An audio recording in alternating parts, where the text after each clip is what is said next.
Postseason for high school girls basketball starts tonight, and the boys will begin the postseason next week. But there's already some controversy about how teams have been seeded and where they ended up.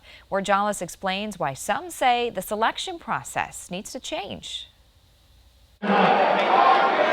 Memorial High School's boys basketball coach, Steve Collins, puts his team before anything else. In 2009, and 2011 state championships. And they're gearing up for another tournament run after Memorial came in second in the Big 8 Conference and finished with a 14-7 overall record. That is, despite facing adversity, like taking a 20-hour bus ride to a tournament in Florida when their flight got canceled. So when they received a 10 seed in their sectional, they were shocked. I got a lot of text messages and a lot of phone calls, like saying, I'm sorry that was your seed. Collins says it's because of the formula the WIAA uses to calculate seeds. As a stats teacher, I have zero faith in the formula, and we're not the only ones. Coaches used to be the ones that decided which teams received which seeds, but there were complaints that was too subjective. So an equation or electronic process for seeding was introduced last year to get humans out of the equation.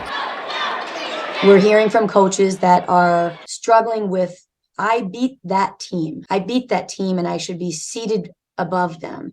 But the seeding formula is based on a total body of work. According to the WIAA, that body of work taken into consideration is a team's winning percentage, their opponent's winning percentage, and their opponent's winning percentages. Collins doesn't necessarily think that's a bad thing, but says an appeals process should be available and the formula should be made public.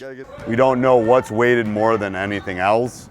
So as a coach, you don't know how to schedule or do anything like that. But for now, Memorial is stuck with a 10 seed and an away game in their first round of the playoffs, but will look to overcome adversity once again. In Madison, WIAA 27 News.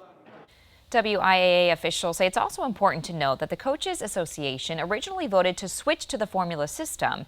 If member coaches aren't satisfied, they ultimately will be the ones to change it back.